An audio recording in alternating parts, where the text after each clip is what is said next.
Itu investasi filmnya dari mana? Apakah clear ya bahwa itu uang yang tidak bermasalah?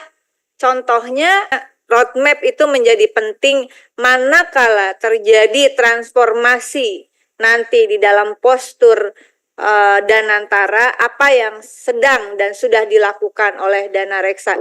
Tentu saja Dana Reksa para direksinya menunggu penugasan nantinya apa, tapi kira-kira Pak, kira-kira mungkin sudah ada gambaran.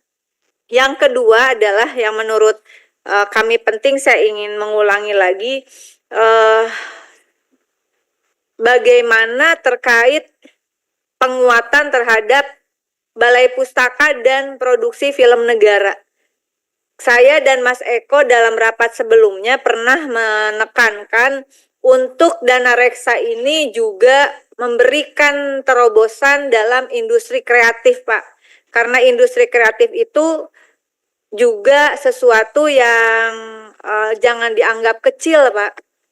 Tapi dia sebetulnya kalau kita melihat Korean Wave begitu, itu karena gerakan industri kreatifnya yang quote and quote difasilitasi, ditopang dan didukung oleh negara. Sehingga saya bermimpi ada industri kreatif yang betul-betul dikelola dengan profesional oleh BUMN begitu.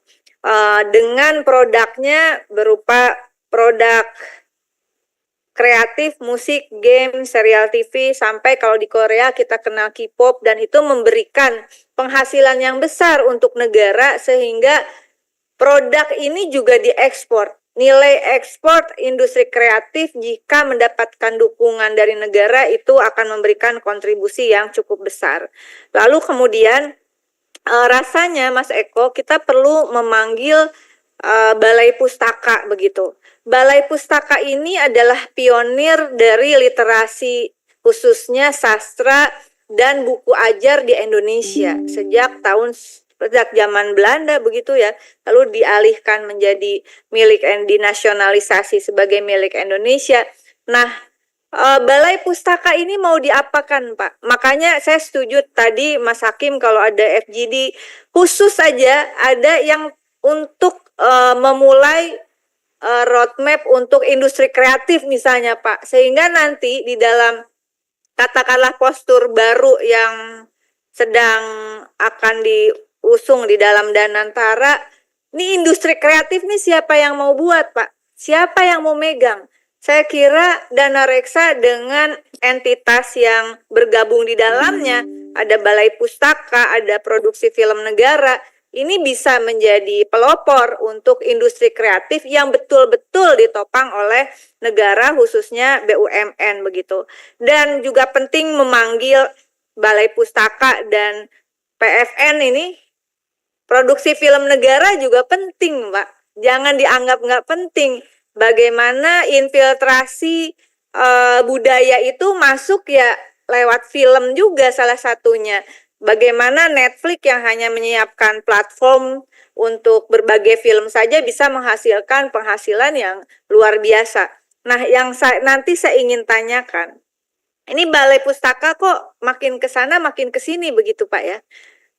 Contohnya adalah, oke, saya setuju. Bagaimana ada film yang dibuat begitu, tapi kalau kita pernah nggak salah kita pernah ngobrol, Pak ya. Ini Balai Pustaka bikin film apa sih sebenarnya begitu ya?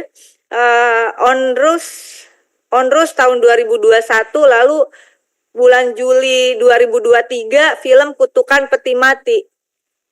Ya, dan saya tidak tahu nilai penjualannya bagaimana begitu. Investasinya dari mana? Itu modal yang besar loh, Pak, untuk film itu. Dan ini juga perlu diaudit begitu. Apa kalau bukan dari dananya Balai Pustaka, jadi Balai Puasa. Dari Balai Pustaka, itu investasi filmnya dari mana? Apakah clear ya bahwa itu uang yang tidak bermasalah? Contohnya film yang dibuat oleh melibatkan Kejaksaan Agung.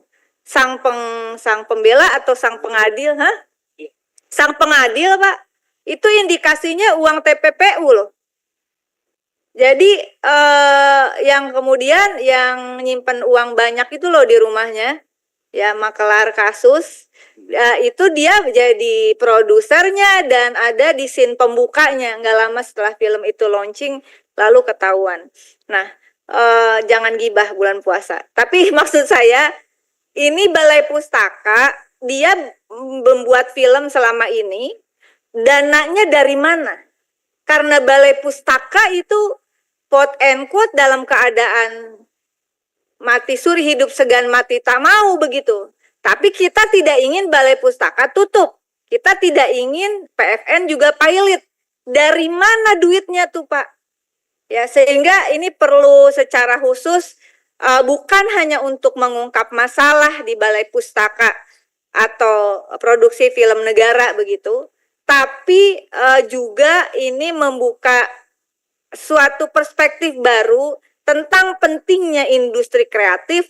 Dan kalau bisa Pak Yadi, udahlah, Dana Reksa ini salah satu pionir ke depannya untuk industri kreatif Indonesia. Demikian, terima kasih. Mohon maaf jika ada yang tidak berkenan. Mohon maaf lahir batin. Selamat menjalankan ibadah puasa. Dan saya melihat Pak Yadi ini sangat religius ya Pak ya. Sampai cepat-cepat, meskipun ini baru waktu masuk zuhur, tapi saya lihat Bapak ingin menjalankan ibadah maghrib ya Pak. Terima kasih. Guyon Pak, tapi serius banget. Pengen maghrib duluan Pak Yadi. Assalamualaikum warahmatullahi wabarakatuh.